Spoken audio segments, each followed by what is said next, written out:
Ikkinchi mavzuni boshlaymiz. Bu mavzuning nomi xona birliklari. Endi xona birliklari bilan birgalikda tanishamiz. Birinchi savol sinf ishida quyidagi berilgan sonning raqamlari yig'indisini toping. Har qanday son nimalardan iborat deyilsa, raqamlardan iborat. Va quyidagi masalada mana bu berilgan joydagi raqamlar yig'indisini topish talab qilinyapti. Yozib chiqamiz hammasini. 1 qo'shaman 8 qo'shaman 0 0 hech qanaqa ma'no anglatmaydi. 2 qo'shaman 5 qo'shaman natijada 9 7 8. Hammasini bir-biriga oson usulda qo'shmoqchimiz kelar. 2 bilan 8 ni qo'shdik, 10 bo'ldi. 1 bilan 9 ni qo'shdik, yana 10 bo'ldi. Hop, yana nima qoldi bu yerda? 5 ga 7 ni qo'shamiz, 12, 12 ga 8 20. Natija umumiy 40 ekan. Ikkinchi masalaga o'tamiz. Boshqa joyga o'tib ketib qoldik. Sonning raqamlari ko'paytmasini toping. Mana bu joydagi masala haqida gap ketyapti. Sonning raqamlari ko'paytmasi. Xo'p, marhamat qilib sondagi barcha raqamlarni yozib olsak, 2, 3, mana bu joyda 2 ni yozdik, 3 ni yozdik. Endi 1 ni yozamiz navbat bo'yicha. 2 ni yozamiz va oxirida mana 7 ni yozamiz. Hammasini bir-biriga ko'paytiramiz. 2 kere 3 6, 6 kere 1 6, 6 kere 2 12, 12 kere 7 hurmatlilar nechida? 84. Ana ikkinchi masalani ham birga hal qildik. Endi navbat bo'yicha uchinchi masala. Xo'p, aytayaptiki, yuzlar xonasidagi raqami 5, o'nlar xonasidagi raqami 3, birlar xonasidagi raqami 2 bo'lgan sonni yozing. Demak, yuzlar xonasidagi raqam 5 ekan. Birlar xonasidagi raqami 2 ekan. Birinchi birlar xonasidan boshlasak 2. Keyin uni oldida keladigan xonani biz o'nlar xonasi deb ataymiz va bu raqam 3 ekan. Uni ham oldida keladigan xona bu yuzlar xonasi 5. 532. Endi har biri haqida alohida gaplashib olsak. Mana bu yerdagi 5 ni ma'nosi 500 degani, 3 ni ma'nosi 30 degani, 2 ni ma'nosi 2. 532 degan ma'noni bu anglatar ekan. Birlar xonasi, o'nlar xonasi, yuzlar xonasi deb o'qiladi. 4-masalani ko'ramiz birgalikda. Yuzlar xonasidagi raqam 3, birlar xonasidagi raqam 0. Endi o'nlar xonasidagi raqam 5 bo'lgan 3 xonali sonni yozing. Birinchi navbatda doimgidek birlar xonasidan boshlaymiz. Aytayaptiki, birlar xonasidagi raqam 0 ekan. 0 ni yozdik. To'g'ri yozishga harakat qildik. Endi yozdik. O'nlar xonasidagi raqam 5, mana marhamat, va yuzlar xonasidagi raqam 3. Bu sonni o'qiymiz. 350 ekan. Nihoyat keyingi masalaga o'tdik. Sardor aka 94-yilda tug'ilgan. Bu yilning o'nlar xonasidagi raqami minglar xonasidagi raqamidan nechtaga ortiq? Hop, yaxshigina masala ekan. Demak, birlar xonasidagi raqam 4, o'nlar xonasidagi raqam 9 bo'ladi, yuzlar xonasidagi raqam yana 9 va minglar xonasidagi raqam 1. Bu yilning o'nlar xonasidagi raqami minglar xonasidagi raqamidan nechtaga ortiq? Demak, o'nlar xonasidagi raqami 9 dan, mana bu joydan yigitlar, qizlar, ayiraman, minglar xonasidagi raqam bu joydagi 1 ni. 9 dan 1 ayirsam natija 8 ligi ayon bo'ladi. 6-masalaga o'tdik nihoyat. Aytayaptiki, masalada quyidagi kompyuterning do'kondagi narxi ko'rsatilgan. Kompyuter narxining o'nlar xonasidagi raqam yuzlar xonasidagi raqamdan nechta ortiq? Mana. Birinchi navbatda o'nlar xonasidagi raqam nechiligini topaylik. O'nlar xonasidagi raqam bu 5. Yuzlar xonasidagi raqamdan nechta ortiq? Yuzlar xonasidagi raqam esa 1 ekan. O'nlar xonasidagi raqam yuzlar xonasidagi raqamdan 4 taga ortiqligi ma'lum bo'ladi. Xo'p, tushundingiz degan umiddaman. Endi keyingi betdagi misollarni ko'ramiz. Navbat bo'yicha xudo xohlasa 7-masala. Abduqodir doskaga quyidagi sonni yozdi. Mana bu yigit Abduqodir. Bu sonning o'nlar va minglar xonasidagi raqamlar yig'indisini toping. Xo'p, birinchi navbatda xonalarda qaysi raqamlar turganini topib olaylik. Birlar xonasida 8 turibdi, o'nlar xonasida 2 turibdi. Bu aynan bizga kerak edi. O'nlarda demak 2 turibdi ekan. Yuzlar xonasida 5, minglar xonasida, yuzlar xonasida 9 va minglar xonasida 5. Raqamlar yig'indisi demak, minglar xonasidagi 5 bilan o'nlar xonasidagi 2 ni bir-biriga qo'shsak, natija 7 ligi ayon bo'ladi. 8-masala. Birgalikda ko'ramiz. Mana bu joydagi masalani ko'ryapmiz. Quyidagi berilgan sonning yuzlar va birlar xonasidagi raqamlari endi ko'paytmasini toping deyapti.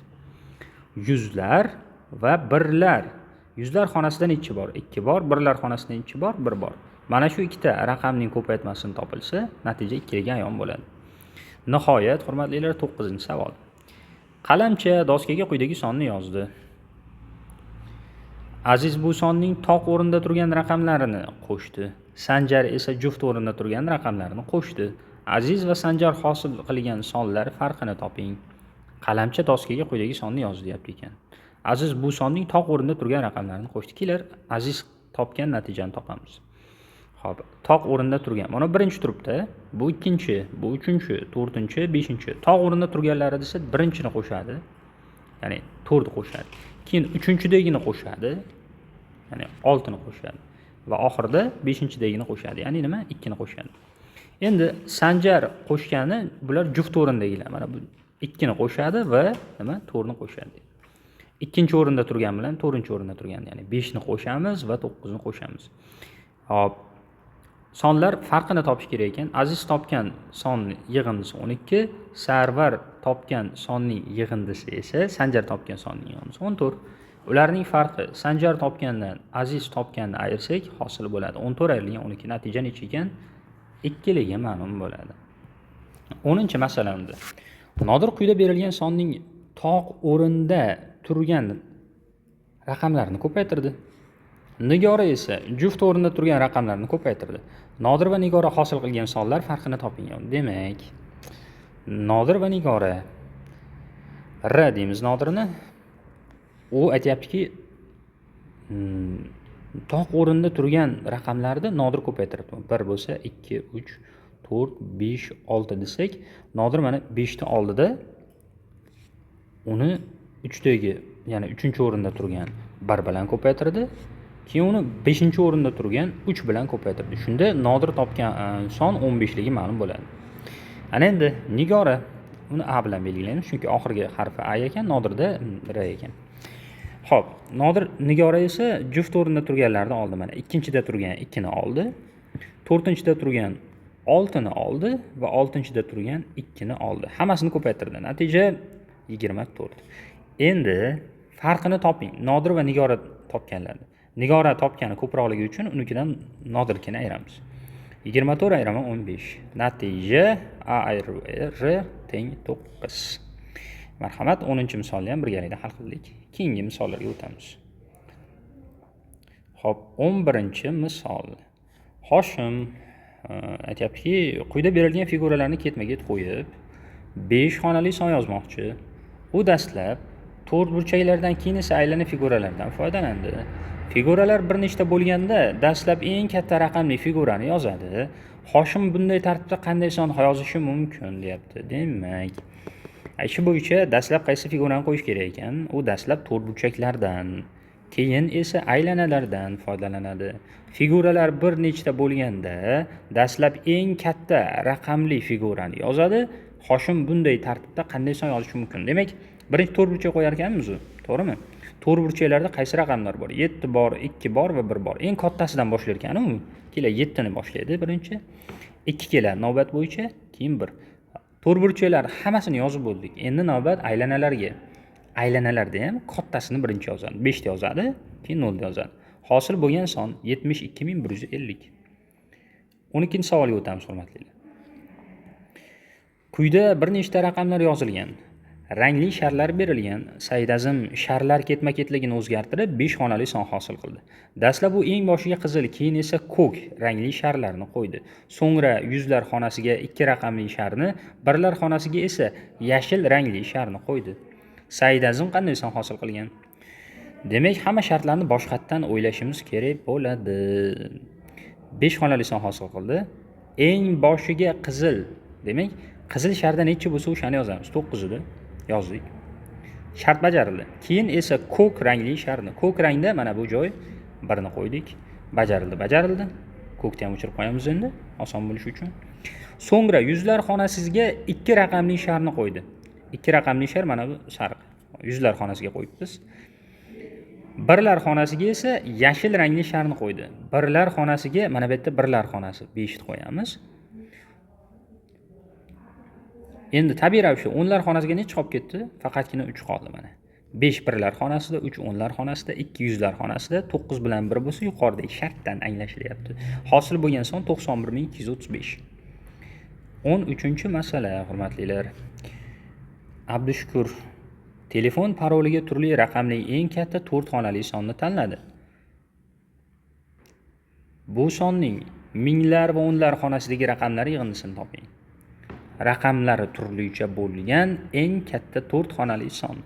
Nechta raqam borligini bir sizga solmoqchiman. 0, 1, 2, natija 3, 4, 5, 6, 7, 8, 9. Jamisi bo'lib 10 ta turli raqamlar bor edi. Endi turlicha raqamdan iborat bo'lgan eng katta son necha bilan boshlanadi desa, tabiiy ravishda eng katta bilan boshlaymiz. Agar 1 bilan boshlasak, bu kichirib ketib qoladi. Shuning uchun eng katta raqam 9 dan boshlaymiz. Agar orqasidan 1 yozadigan bo'lsak, kichirib ketadi sonimiz. Shuning uchun 9 dan keyin orqasidan 8 ni, keyin 7 ni, keyin navbat bo'yicha 6 ni yozamiz. 4 xonali son deganmidi? Mana 4 xonali son hosil bo'ldi. Endi bu sonning minglar va o'nlar xonasidagi raqamlar yig'indisi. Xo'p, minglar xonasida nechi, o'nlar xonasida nechi? Bu birlar xonasida 6, o'nlar xonasida 7, yuzlar xonasida 8, minglar xonasida 9. Minglar xonasidagi raqam 9 bilan o'nlar xonasidagi raqam 7 ni qo'shamiz. Natija 16 ligi ma'lum bo'ladi. Va nihoyat 14-masala, raqamlari turlicha bo'lgan eng kichik 2 xonali va eng kichik 3 xonali sonlar ko'paytmasini toping. Xo'p, raqamlar haqida tepadagi eslatdim. Mana yozib ham qo'yibmiz. Raqamlar turlicha bo'lsin, eng kichik 2 xonali son nechi? Raqamlari turlicha bo'lgan eng kichkina 2 xonali son topdingiz o'zingiz menimcha 10. Endi raqamlari eng kichik 3 xonali sonlar ko'paytmasi. Xo'p, raqamlari turlicha bo'lgan eng kichik 2 xonali va eng kichik 3 xonali. Demak, 3 xonali sonimi ham raqamlari turlicha bo'lsin va eng kichkina bo'lsin. Bu 1, 0, 2. Endi aytishingiz mumkin, 100 qilishingiz mumkin. Lekin 2 ta 0 bo'lib qoldi-da. 101 qilsam-chi, unda 2 ta 1 bo'lib qoldi. O'shaning uchun majburman-da 102 qilaman. Endi qanaqadir sonni oxir 0li songa ko'paytirsa nima bo'lardi? Deylik 10 ga ko'paytirsa. Orqasiga bitta 0 qo'shib qo'ysak, kifoya. Shunaqa qilib 14-masalani ham hal qildik. Keyingi masalani ko'ramiz birga. Ana nihoyat qiyin masalalar boshlandi. 15-masala. Raqamlari turlicha bo'lgan eng katta 2 xonali va eng kichik 4 xonali sonlar yig'indisini toping. Eng katta 2 xonali son raqamlari turlicha bo'lgan necha u desiz? 99. Raqamlari turlicha va eng katta 2 xonali son. Endi unga qo'shamiz. Eng kichik 4 xonali son raqamlari turlicha bo'lsin va eng kichkina 4 xonali son bo'lsin. 1, 0, 2, 3. To'g'ri, 1000 olishim mumkin, lekin nollar takrorlanib qoladi. Raqamlari turlicha bo'lsin. To'xtang, mana bu 99 olisham bu noto'g'ri bo'lgan. 98 olamiz. Ana endi raqamlari turlicha bo'ldi. 4 xonali raqamlar turlicha bo'lgan sonlar eng kichkinasi 1023. Ikkalasini bir-biriga qo'shadigan bo'lsak, natija 1021 ligi ma'lum bo'ladi. 1121. Mana sonni hosil qildik. 16-masala. Raqamlar yig'indisi 5 ga teng bo'lgan 2 xonali sonlar nechta? O'ylash kerak buni. Raqamlari yig'indisi 5 ga teng bo'lsin va 2 xonali bo'lsin. Shunaqa sonlar nechta deb so'rayapti bizdan. Xo'p, demak, necha bor? 14 bor bitta. 23 bor 2 ta. 32 bor 3 ta. 41 bor 4 ta. Va nihoyat 50 ham bor, esimizdan chiqib qolibdi. 41, 32, 23, 14, 50. Yana birorta qoldimi? Menimcha bo'ldi. Demak, nechta bor ekan? 1, 2, 3, 4, 5 ta. 5 ta deb qo'yamiz. Xo'p, keyingisiga o'tdik.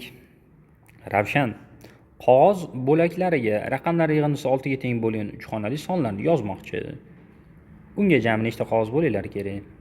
Raqamlar yig'indisi 6 ga teng bo'lgan 3 xonali sonlarni yozmoqchi. Unga jami nechta qog'oz bo'laklari kerak? Xo'p, hech qanaqangi bir mo'jizaviy usul yo'q. Faqat bittagina usul bor. U ham bo'lsa nima qilish, yozib chiqish. Boshladik. 600 desam, raqamlar yig'indisi 6 bo'ladi va 3 xonali. 501 degani bor, bo'laveradi.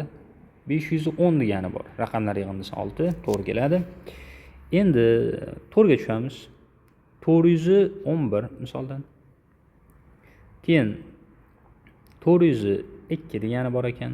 420 degani ham bor ekan. Bo'ldi. Menimcha 4 bilan boshlanadigan hammasini yozib bo'ldik deb o'ylayman. Endi 3 ga tushamiz, hurmatlilar. 330, 303 va bo'ldi. 2 ga tushamiz. 204 bo'ldi. 213 raqamlar yig'indisi 6 to'ppa-to'g'ri. 231 222 ancha serob ekan, ikkilar bilan bog'liq. Bu tomondan davom etamiz mana bu joydan. 222 bo'ldi. 240 raqamlar yig'indisi 6. 231 bor, 213 bor, 222 bor. Bo'ldi menimcha. Endi 1 bilan bog'liqlarni ko'ramiz.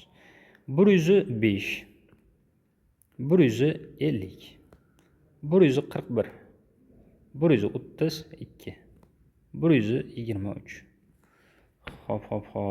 Yana bormikan sanab ko'raylikchi. 105 150 141 132 123. O'ylashimcha bo'ldi. Endi sanab chiqib qoldi xolos. Birgalikda sanab chiqamiz. Xo'p, 1 2 3 4 5 6 7 8 9 10 11 12 13 14 15 16 17 18 ta. O'rtada 1-2 ta qolib ketgan bo'lishi mumkin. Aybsiz bo'lishi mumkin emas. Eng muhimi biz misol qanaqa ishlanishini, umumiy usulini o'rganib oldik. Hozircha biz javobimiz 18 ta chiqyapti. Va nihoyat 18-masalaga navbat ketdi. Mana bu ifoda 3A76B1 bu son bu. A, B'lar o'rnida qanaqadir raqamlar turibdi.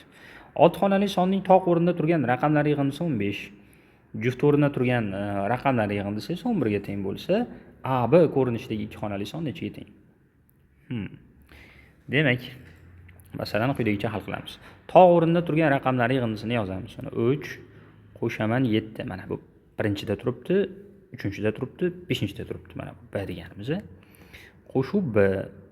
Toq o'rnida turgan raqamlari yig'indisi 15. Kelar shetdan B ni topamiz. 3 ga 7 ni qo'shsam 10, 10 ga nechini qo'shsam 15 bo'ladi. Bundan demak B ni qiymati 5 ligi ayon bo'ldi. Endi aniq qiymatini topamiz. Buning uchun juft o'rnida turgan raqamlar, ya'ni bu va bu. Ya'ni bu 2-chida turibdi, 4da turibdi, 6-chida turibdi. Yozib chiqamiz. A qo'shaman 6 qo'shaman 1. Natija tenglanish kerak nechiga? Mana bu joyda 11 ga. Bundan A ni topadigan bo'lsak, ifoda kelib chiqadi 4. A, B ko'rinishidagi ifoda qanday bo'ladi? A o'rnida 4 yozamiz, B o'rnida 5 yozamiz. Natija 45 ligi ma'lum bo'ladi. 19-masalaga o'tamiz. Quyida har bir juft giloslardagi sonlarning yig'indisi 10 ga teng. Sherzod giloslarda ko'rsatilmagan raqamlarni topdi va ularni kamayish tartibida yonma-yon joylashtirdi. Sherzod hosil qilgan sonni yozing.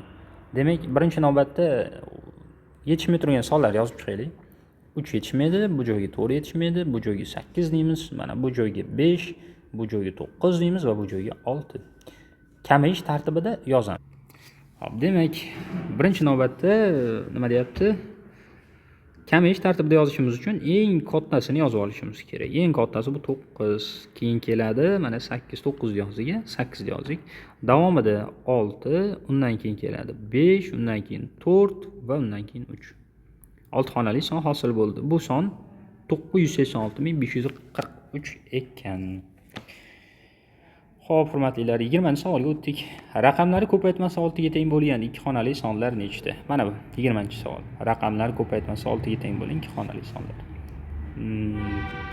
Asosiy narsa 2 xonaliligiga e'tibor beramiz. Ko'paytmasi 6 bo'lishi kerak. Xo'p, unchalik ham oson emas, lekin urinib ko'ramiz mana. 23 32 61 2 kere 3 6, 3 kere 2 6, 6 kere 1 6, 16 degani bor. Mana bu ham 6. Yana bormi desa, yo'q, tugadi. 4 dona xolos ekan. Keyingi savol. Kichkintoy Anvar o'zining sumkasiga 3 xonadan iborat parol qo'ymoqchi. U 8 raqamini yaxshi ko'rgani uchun maxfiy sonning raqamlari ko'paytmasi 8 bo'lishini xohladi. Anvarda jami nechta tanlov varianti bor? Demak, endi muhim joylarni belgilaymiz. 8 bo'lishni xohlaydi. 3 xonali bo'lishi kerak. Raqamlarini nimasi? Ko'paytmasi bo'lishi kerak. Xo'p, unda bo'lsa boshladik. Variantlarni bir yozib ko'ramiz. 222 mumkinmi? Mumkin. 214 mumkinmi? Mumkin. Raqamlar yig'ini ko'paytma 8 bo'lyapti. Mana 2 kere 2 4, 4 kere 2 8. 2 kere 1 2, 2 kere 4 8. 241 mumkinmi? Mumkin. 2 bilan bog'liq hammasini deyarli menimcha tugatib bo'ldik. Endi 1 bilan bog'liqlari bor. 1 8 mumkinmi? Mumkin. 1 8 1 mumkinmi? Mumkin. Xo'p, yana nima bor? 1 4 2 142 tabiiy ravishda mumkin. 124 albatta mumkin. Xo'p, endi 4 bilan bog'liqlari bor. 421 412 menimcha bo'ldi. 8 bilan bog'liq 811 bo'ldi. Yana bormikan? Qarab chiqamiz. 222 214 241 2 bilan bog'liq 204. Ha, 204 bo'lsa 0 ishlab qolinyapti. 0 lashtirib boradi. 8 8 8 8. Menimcha bo'ldi. Endi sanab chiqamiz. 1 2 3 4 5 6 7 8 9 10 ta. 10 ta mana shunaqangi variant mavjud ekan. Kimda? Kichkintoy Anvarda. Nihoyat, keyingi masala. Hozir milodiy 2022-yil. Agar bu yilning o'nlar xonasidagi raqam 3 birlik orttirilsa, qaysi yil hosil bo'ladi? 2022-yil milodiy o'nlar xonasidagi raqam necha o'zi desa 2 da mana bu yerda. Shu 3 birlik ortdi. Necha bo'lib qoladi? 20 52 2052-yil bo'ladi. Hozirgi yildan ko'ra qancha yil? 30 yil qo'shilib ketadi. Nihoyat, keyingi masala. Demak, 23-masala. Eyfel minorasi 1889-yilda qurilgan. Bu yilning yuzlar xonasidagi raqam 5 birlik kamaytirilsa, qaysi yil hosil bo'ladi? Demak, xona birliklarini topa olishimiz kerak. Yuzlar xonasidagi raqam deylik. Bu birlar xonasi, bu o'nlar, yuzlar xonasida necha bor? 8 bor. 5 birlik kamaytirilsa necha bo'lib qoladi desa, mana minglar xonasi o'zgarmadi. Yuzlar xonasi 5 birlik kamaytirilsa 3 bo'lib qoladi. 1389-yil hosil bo'ladi. 24-masala. Agar 356 sonining o'nlar xonasidagi raqam 3 birlik ortsa, u qanchaga ortadi? Qanchaga ortadi deyapti. O'nlar xonasidagi raqam. Bizda o'nlar xonasida necha bor? 5 bor. Mana shuni biz 3 birlikka orttirmoqchimiz. Necha bo'lib qoladi? Yangi hosil bo'lgan sonimiz 386 ga teng. Chunki mana 5 3 qo'shilyapti-da. Endi unda ayiramiz oldingi sonni 356 ni. Necha birlik ortdi desa 30 birlik ortadi, hurmatlilar. O'nlar xonasi 3 birlik ortsa, har birligiga 10 dan qo'shilib 3 birlik bo'lgani uchun 30 ga ortadi. Nihoyat, 25-masala. Jamisi bo'lib savollar soni 35 ta. Agar 1278 sonining o'nlar xonasidagi raqam 4 birlik kamaysa, u qancha kamayadi? Aytdiga, o'nlar xonasidagi raqam 4 birlik kamaysa, har birlik kamayganda 10 dan kamayib, 4 birlik kamaysa necha birlik kamayar ekan? 40 birlik kamayar ekan. Mana minusning ma'nosi kamaydi deganini bildiradi. 26-masala. Hisobchi 32450 so'mga chek yozish kerak edi. Adashib yuzlar xonasidagi raqamni 3 birlik ortiq yozdi. Xodim necha so'm xatolikka yo'l qo'ydi? Har 100 birlik deyapti. Har bitta oshirganimizda 100 so'mdan ortardi. Endi 3 birlik deyapti-yu, jamisi bu qancha bo'lar ekan? $300 ko'proq yozib yubordi.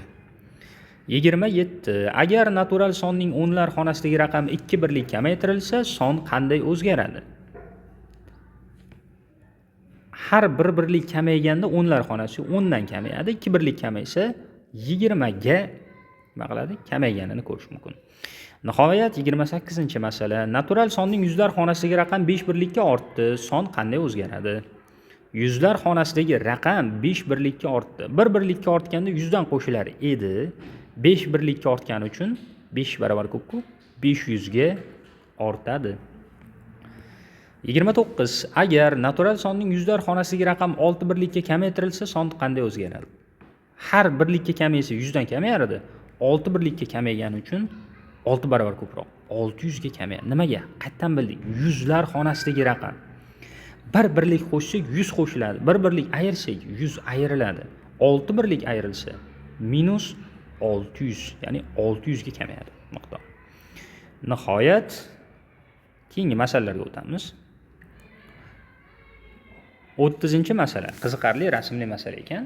Birgalikda ko'ramiz. Quyida berilgan son necha xonali ekanligini aniqlang.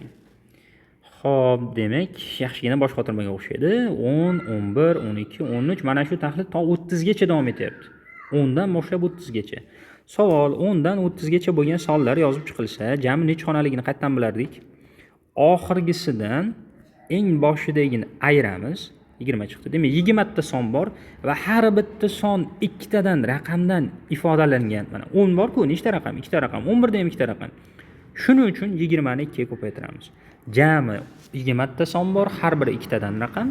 Shuning uchun 20 kira 2, natija 40.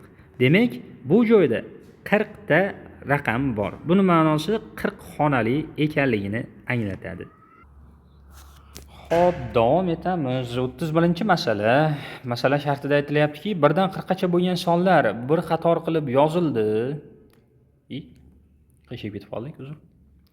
1 dan 40 gacha bo'lgan sonlar bir qatorda ketma-ket yozilganda necha xonali son hosil bo'ladi? Necha xonali son hosil bo'ladi?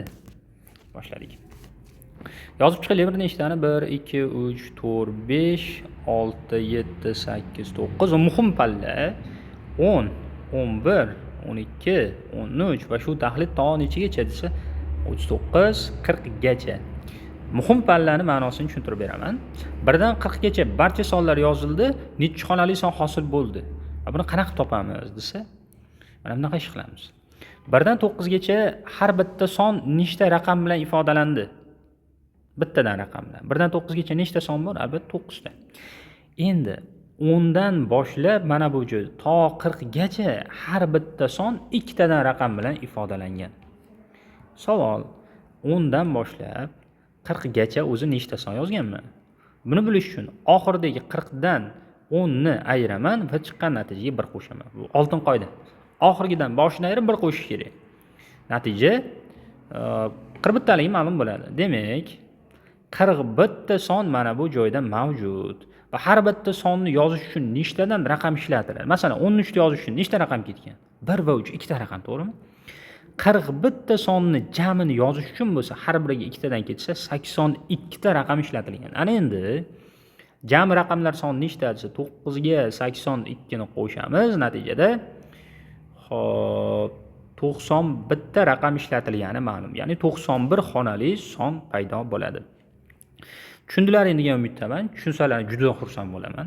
Endi keyingisi 5 dan 220 gacha bo'lgan sonlar bir qatorda ketma-ket yozilganda necha xonali son hosil bo'ladi? Bu ham endi juda oson emas, lekin ishonaman birga amallaymiz. Boshlaymiz 5 dan. 5, uzr, qizilga o'tkazib olaylik. 5, 6, 7, 8, 9 va muhim nuqta boshlandi. 10, 11 ketyapti to 99 gacha va yana 99 ning u yog'iga muhim nuqta boshlandi. 100 dan boshlanadi ekan. 100, 101 qilib boryapti-da. 100 endi 200 etmoqchi. 219 va 220. Hop, yopildi. Endi nima haqda gap ketadi? Bir xonali sonlar nechta? 1, 2, 3, 4, 5 ta. 5 ta mana bu yerda demak nima bor? Raqam bor. Yozib qo'yamiz. 10 dan boshlab 99 gacha nechta son bor? Qayerdan bilamiz? Oxirgi 99 dan boshidagi 10 dan ayiramiz. 89 chiqadi. Unga 1 da qo'shsak 90. 90 ta son bor va har bitta sonni yozish uchun 2 tadan raqam ishlatilgan. 90 ta son bor va har bittasi uchun 2 tadan raqam ishlatilgan. Demak, 90 kara 2 nechi? 180 ta raqam ishlatildi mana shu oralarda. Undan uyog'ini ko'ramiz. 100 dan boshlab 220 gacha nechta son bor? Buni bilish uchun 220 dan 100 da ayiramiz. Unga 1 da qo'shamiz. Jamisi bo'lib 121 ta son bor ekan, hurmatlilar. 100 dan boshlab 220 gacha 121 ta son bor va har bitta son nechta raqam bilan yoziladi? Qaranglar, 3 ta raqam bilan. Muhimlik joyi shunda-da. Mana bu joylarda 2 ta bilan yozilardi, bu joyda bitta bilan yoziladi, bu joyda 3 ta. Nechta dedim? 121 tami? 121 ni 3 ga ko'paytirsam 363 soni kelib chiqadi. Demak, bu yerda 363 ta raqam ishtirok etgan. Endi hammasini qo'shamiz bir-biriga. Xo'p, 5 qo'shaman 180 qo'shaman 363. Natija Hop, 0 ga 3 3, 5 qo'ydi 8, 6 ga 8 14, 14 to'g'ri 1 yodda, 3 ga 1 4, 548 ta raqamdan iborat ekan. Xo'p, buni tushundilaring degan umiddaman. Albatta daftarga chiroyli qilib ko'chirib olishimiz kerak, yaxshiroq tushunishimiz uchun. Nihoyat 33-masala. Yugurish musobaqasida ishtirok etayotgan 50 nafar sportchi 1 2 3 to 50 sonlari bilan raqamlantirildi. Birdan boshlab 50 gacha raqamlandi. Hech qaysi ikkita sportchi bir xil son bilan raqamlanmagan. Bu ishni amalga oshirishda jami nechta raqam ishlatilgan? Oson, qiyin emas. Birdan boshlab 50 gacha bo'lgan barcha raqamlarni yozishda nechta raqam ishlatilgan deb so'rayapti bizdan. Ancha tajribamiz oshib qoldi, menimcha. Mana bu yerda bum bo'ladi, chunki umuman qoida o'zgaradi. Bu tomonida 9 dan u tomonda har bitta raqam uchun son uchun nechtadan raqam, ikkitadan raqam ishlatilishni boshlaydi. Xo'p, demak, 1 dan 9 gacha jami 9 ta raqam bor. Belgilaymiz, hurmatlilar. 10 dan 50 gacha jami nechta son yozilgan desa, 50 dan 10 ni ayiramiz. 40, 40 ga 1 ni qo'shamiz. Jami 41 ta son yozilgan. Har bitta son ikkitadan raqam bilan yozilsa, jami 82 ta raqam bor. To'g'rimi? 9 ga 82 ni qo'shamiz, natijada 91 ta raqam ishlatilgani ayon bo'ladi, hurmatlilar. Xo'p, buni hal qildik. Nihoyat 34-masala. Kitob 150 betdan iborat. Uni sahifalab chiqish uchun nechta raqam ishlatiladi? Sahifalash 3-betdan boshlanadi. Bu ham muammo emas endi. Biz uchun endi bunaqa muammolar cho'tmas. 3 dan boshlanar ekan, bo'pti. Keyin necha keladi? 4, 5, 6, 7 keladi, 8, 9 va bum. Bu yog'iga 10, 11, 12 va mana shunaqa qilib ketib boryapti 99 gacha va yana bitta bum. Har bumda orasida qoida o'zgaryapti. Keyingisiga 100 dan boshlanadi, to nechigacha desa 150 gacha. Xo'p, boshladik. 3 dan 9 gacha 3, 4, 5, 6, 7 jamisi nechta? 6 ta raqam ishlatilgan. 10 dan 99 gacha topgandiku tepada topgandaqa mana bu joyda. O tepada. 10 dan 99 gacha jami 90 ta son bor. Har biri ikkitadan raqam bilan ifodalansa 180 ta son bor bu joyda. Va endi 100 dan 150 gacha nechta son bor? Qayerdan topamiz? 150 dan ayiramiz 100 ni. Natija 150 dan 100 ketsa, natija nima bo'ladi? 50. Va unga 1 ni qo'shamiz. Jamisi bo'lib 51 ta son yozilgan 100 dan 150 gacha va har biri 3 tadan raqam bilan 51 ni 3 ga ko'paytiramiz. Natija 153 ligi ma'lum. Hammasini bir-biriga qo'shamiz. 6 ga 180, 186, 186 ga 53. Hop, 186 ga 53 necha bo'lardi? Oxir 9 lik. 5 ga 8 13, 13 ta 3 bir yoqda 339 ta. Jamisi bo'lib kitoblar soni, raqamlar soni 339 ta ekan. Xo'p, masalani tushundingiz degan umiddaman.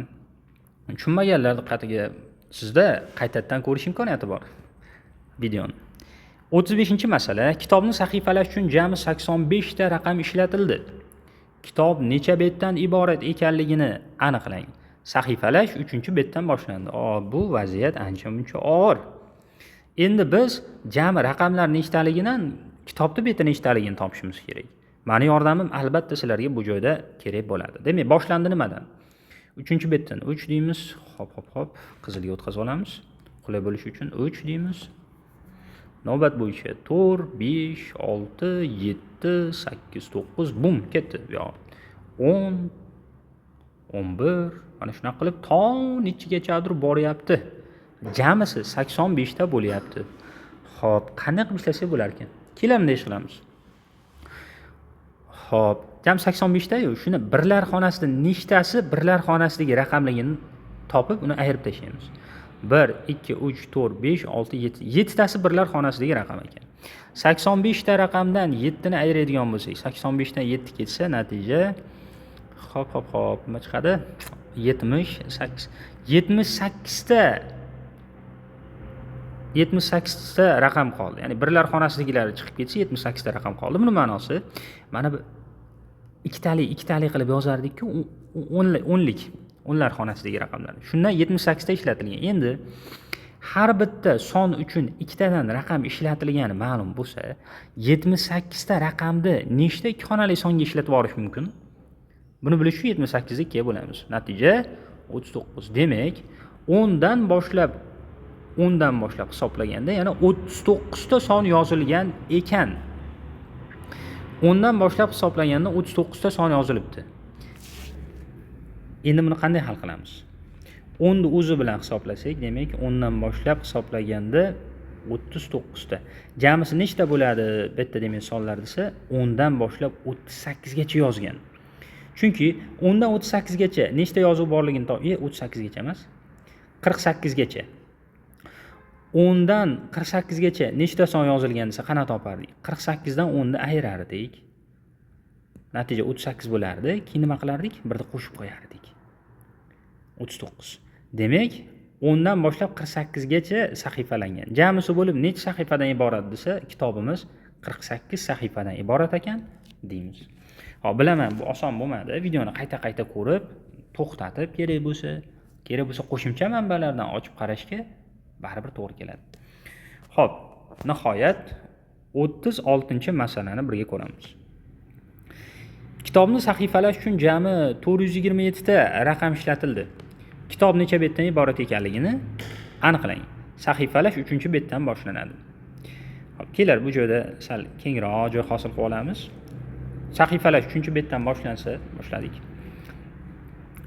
3-betdan boshlansa 4, 5, 6, 7, 8, 9, bum, ketdi. Bu tomon endi 10 dan boshlaymiz. 10, 11 davom etib ketadi. 99 gacha bum ketdi.